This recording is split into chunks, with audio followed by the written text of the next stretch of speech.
Bem-vindas e bem-vindos ao CSA TV, o seu canal de notícias das Américas em português. Seguem agora os nossos destaques. A crise social e política na Colômbia se agrava com a falta de diálogo, gerando mais tensão, repressão e mortes. O presidente da CUT Colômbia, Francisco Mauté, declarou que a entidade exigiu o fim do massacre ao governo de Iván Duque. Segundo a CEPAL, 57% das mulheres na América Latina trabalham em atividades mais suscetíveis ao impacto da pandemia de Covid-19. No Chile, eleitores foram às urnas para definir a composição da nova Assembleia Constituinte.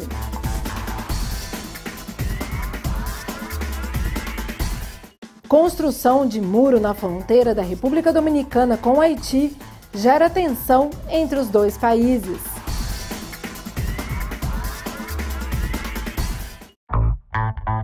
E a crise na Colômbia se agrava com a falta de diálogo, gerando repressão, tensão e mortes.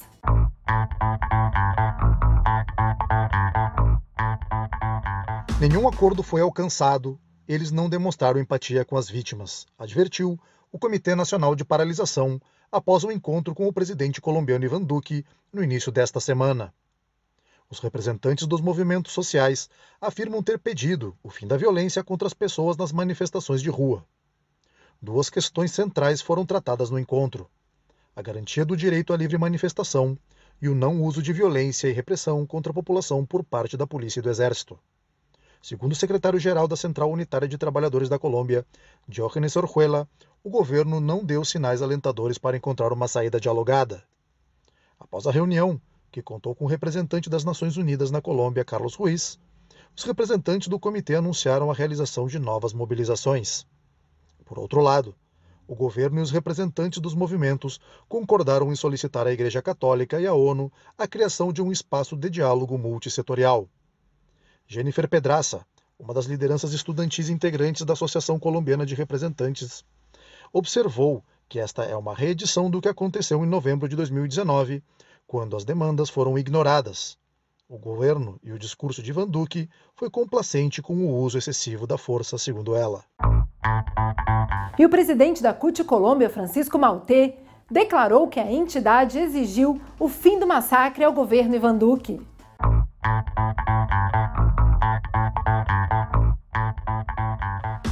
Asimismo, mostrar que não houve empatia. Da mesma forma, nós estamos aqui para dizer, para demonstrar que o governo não simpatizou com a razão dos nossos pedidos.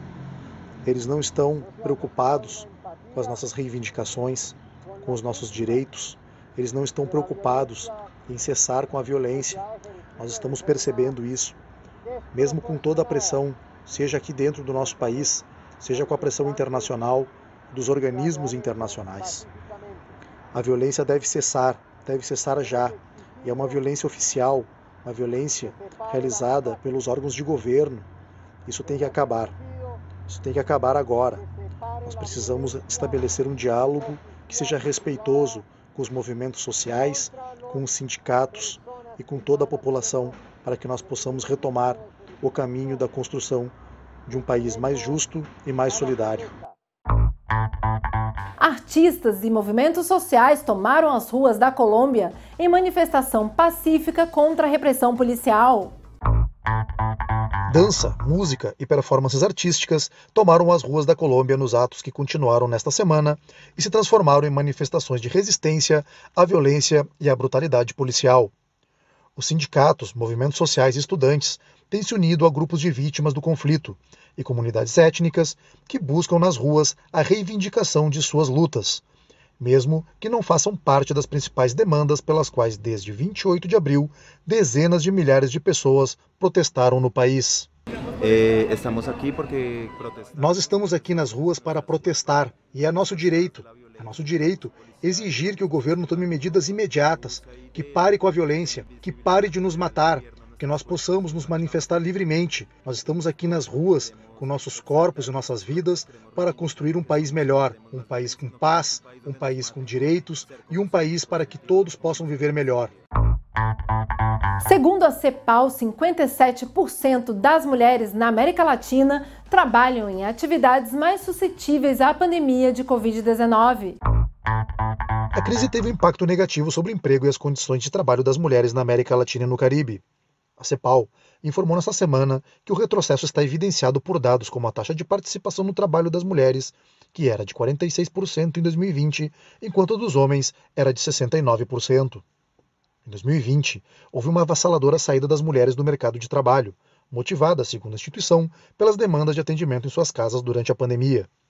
Muitas mulheres ainda não retomaram a procura de emprego. Além desses dados, a CEPAL aponta que 56,9% das mulheres na América Latina e 54,3% no Caribe estão empregadas em setores que ainda são suscetíveis aos impactos negativos da pandemia em termos de emprego e renda. E a OIT faz chamado a especialistas em tecnologia e inovação para reduzir a informalidade na América Latina. De acordo com o relatório da Organização Internacional do Trabalho, a crise causada pela pandemia de Covid-19 evidenciou o alto custo do trabalho informal na América Latina e no Caribe. Nesse sentido, a OIT aponta que antes da pandemia, pouco mais da metade dos empregados da região, cerca de 158 milhões de pessoas, trabalhavam no setor informal e foram fortemente impactados pela crise que causou a perda de empregos, demissões em massa e a redução acentuada da renda no trabalho. Esse impacto foi maior no caso das mulheres, com maior participação da força de trabalho na economia informal. Por esse motivo, a OIT publicou um chamado a entidades ou organizações que atuam em prol da formalização de empregos por meio do desenvolvimento de competências a partir da utilização de novas tecnologias. Os projetos apresentados devem incluir inovações que sejam aplicadas em um ou mais países da América Latina e Caribe e que tenham potencial para serem expandidas e replicadas em maior escala. No Chile, a crise econômica impactou o acesso à moradia e gerou um aumento de assentamentos e acampamentos.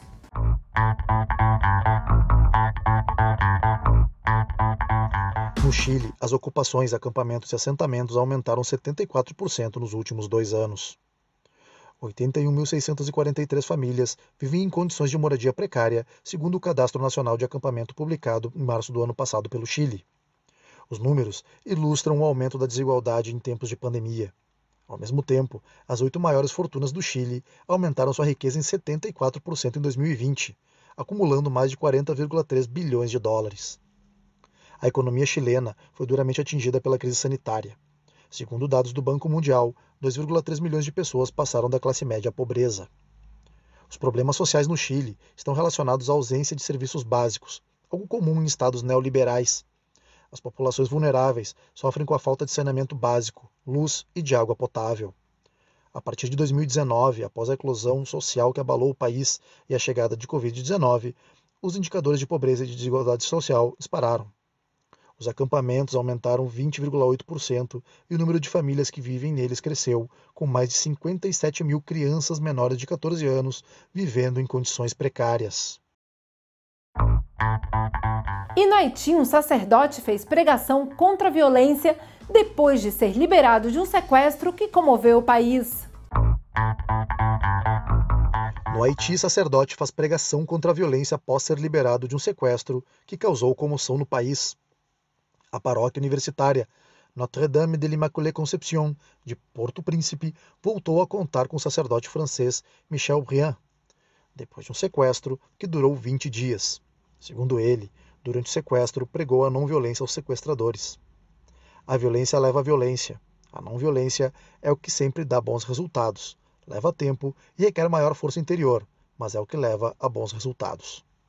O padre foi sequestrado no dia 11 de abril, junto a outros 9 religiosos em Croix-des-Bouquets, nos arredores de Porto Príncipe.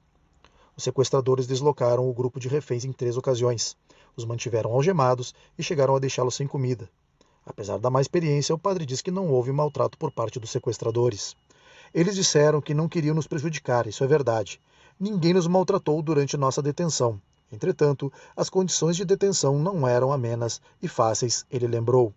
Segundo os dados divulgados na última terça-feira pelo Centro de Análise e Pesquisa em Direitos Humanos, os sequestros no Haiti aumentaram mais de 300% em abril passado, no contexto de uma onda crescente de insegurança que levou à renúncia do primeiro-ministro Joseph Jout no mês passado, justamente em decorrência do sequestro do religioso. Movimentos feministas e sindicatos da República Dominicana convocam marcha para a despenalização do aborto em 3 circunstâncias.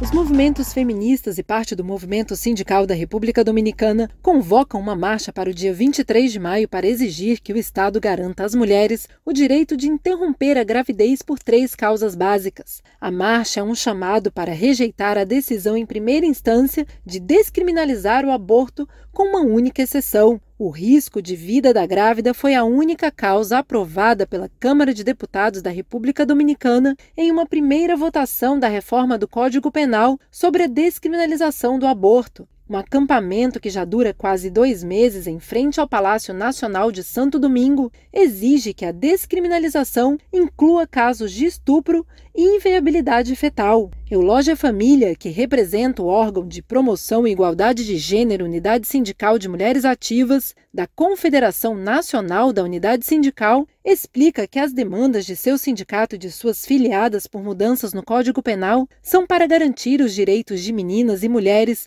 quando a gravidez é resultado de incesto ou por outro tipo de estupro. Precisamos garantir a saúde à vida e os direitos e a dignidade das mulheres e meninas. A secretária de Política Social da CSA, Jordânia Urenha, expressou: é urgente garantir os direitos humanos das mulheres, o direito à vida, à dignidade e o direito de decidir interromper a gravidez nas situações suscitadas pelas 3 causas. Da CSA, o nosso firme e militante apoio e pleno reconhecimento da intensa luta que os movimentos feministas e sindicais da República Dominicana estão travando pelos direitos das mulheres e das meninas, especialmente o direito à vida e à igualdade. Esses 2 meses de acampamento e resistência das dominicanas foram marcados pela repressão policial e ataques ao movimento feminista e sindical. Na madrugada do dia 20 de abril, dias antes da primeira votação na Câmara dos Deputados, a polícia despejou um grupo de defensoras das 3 causas do aborto no acampamento instalado em frente ao Congresso Nacional.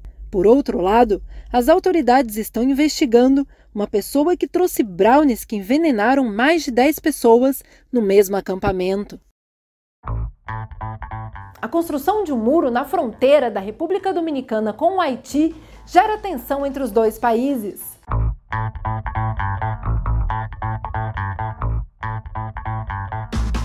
Essas são as imagens do muro que a República Dominicana construiu silenciosamente nos 23 quilômetros da fronteira com o Haiti. As obras foram realizadas sem alarde por parte do governo do presidente Luiz Abinader, e antes do anúncio dos seus planos de construir uma cerca ao longo de toda a linha divisória para conter a imigração e o contrabando. Os trechos construídos localizam-se nos postos de fronteira de Rimani e Elhinhas Pinha, o segundo e o terceiro mais importante entre os 2 países. As obras ainda estão em andamento. Além do muro de 4 metros de altura, o governo instalará câmeras e utilizará a tecnologia de reconhecimento facial. A República Dominicana e o Haiti compartilham uma fronteira de quase 400 quilômetros, onde são frequentes os relatos de tráfico de pessoas e contrabando de armas e animais. Segundo o general José Manuel Duran, nem toda a fronteira será dividida por um muro. Na República Dominicana, cerca de 30% dos partos em hospitais públicos correspondem às mulheres haitianas, número que ultrapassa 60% nas regiões de fronteira. Gisula Blanc, ativista de direitos humanos, declarou que a maioria dessas mulheres são haitianas, que residem na República Dominicana, embora muitas delas não tenham visto ou permissão de imigração. A República Dominicana abriga centenas de milhares de trabalhadores haitianos, sem documentos, a maioria deles trabalha na agricultura ou na construção civil. E a vida dos imigrantes é cada vez mais difícil em Tijuana, fronteira do México com os Estados Unidos.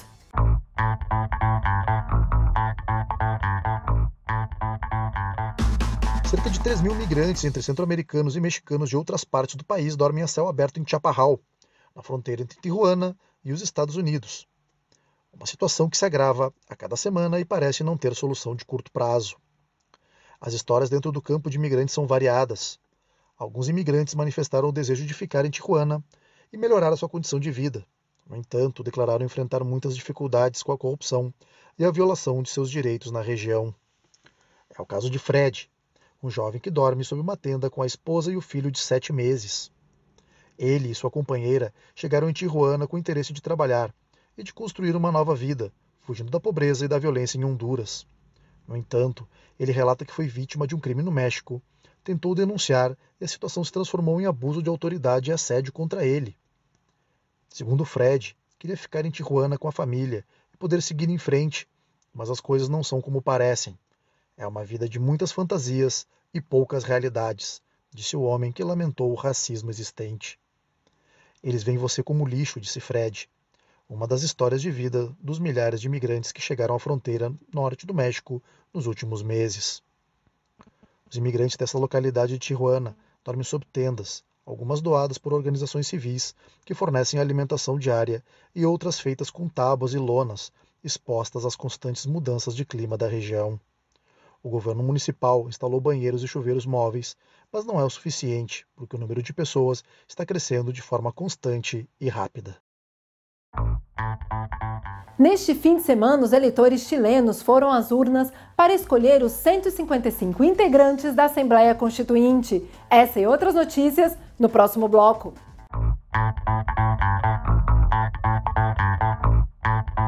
Neste fim de semana, os eleitores chilenos foram às urnas para escolher os 155 integrantes da nova Assembleia Constituinte. A eleição é considerada histórica por ser um importante passo para relegar ao passado o legado autoritário de Augusto Pinochet. O índice de desemprego nos Estados Unidos chegou a 6,1% em abril. Ao mesmo tempo, os dados indicam a criação de 266 mil vagas de emprego no país, que busca a recuperação da crise gerada pela pandemia e pelo governo de Donald Trump. Na Grécia, milhares de trabalhadores manifestaram contra a reforma trabalhista que busca flexibilizar direitos e afetar a jornada de trabalho. Greves foram registradas em Atenas e em outras cidades do país, além de manifestações convocadas por sindicatos e movimentos sociais. Ursula von der Leyen, presidente da Comissão Europeia, declarou que a União Europeia emitirá um certificado de vacinação contra a Covid-19. A previsão é facilitar a circulação de pessoas por meio desse instrumento a partir do mês de junho, a depender do acordo político entre os países do bloco. E a população da China cresceu 5,38% na última década, de acordo com o Censo Nacional Chinês.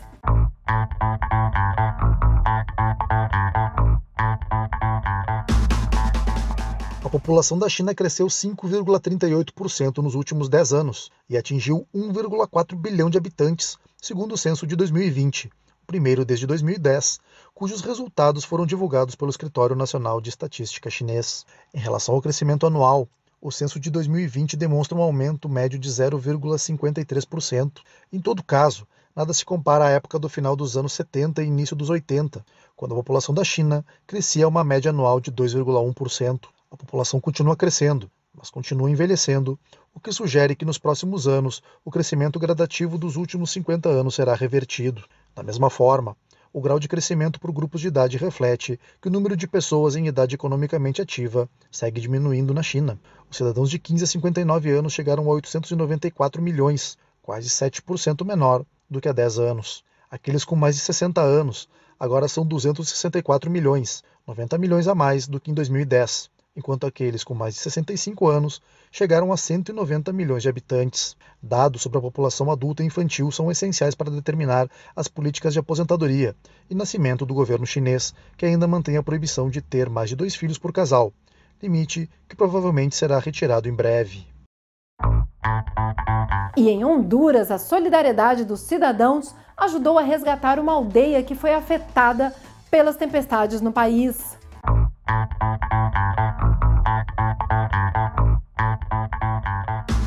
Em Honduras, a aldeia La Reina foi soterrada em novembro em decorrência das tempestades tropicais Eta e Iota. Agora, ela será reconstruída em outro local, com o nome de São Francisco de Assis, graças à doação de um terreno administrado pelo padre Leopoldo Serrano. Segundo ele, A solidariedade está possibilitando que La Reina se levante novamente, em um lugar seguro para cerca de 330 famílias afetadas pelas duas tempestades. A aldeia, com suas casas, sua escola e sua igreja, viraram escombros e milhares de toneladas de lama tomaram conta do local. Ao menos não foram registradas vítimas fatais.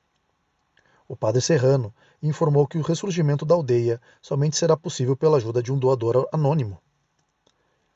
Ele acrescentou que o Instituto Agrário Nacional Estadual já começou a dividir o terreno em lotes, em uma área voltada para a construção de casas das vítimas.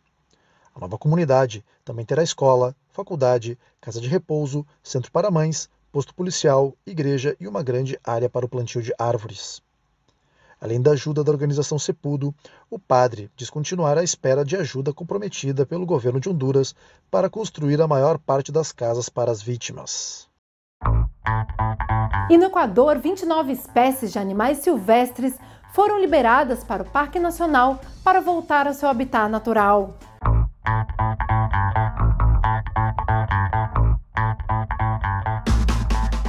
No Equador, 29 espécies de animais selvagens foram resgatados e soltos no Parque Nacional Yasuní. O Ministério do Meio Ambiente e Águas do Equador informou que os exemplares foram resgatados após denúncias de cidadãos e em coordenação com a Unidade de Proteção Ambiental da Polícia Nacional. São cerca de 21 tartarugas de diferentes espécies nativas, além de 4 jiboias, 2 crocodilos, 2 gambás e uma anaconda.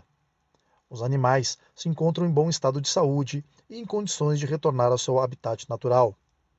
Durante a estadia no zoológico, os animais foram tratados por especialistas em desenvolvimento de habilidades e comportamento na natureza local. As espécies foram marcadas a fim de monitorar o seu desenvolvimento no meio ambiente. E eu sou Carol Coelho, desde a sede continental da CSA em Montevidéu, no Uruguai. Muito obrigada por nos acompanhar.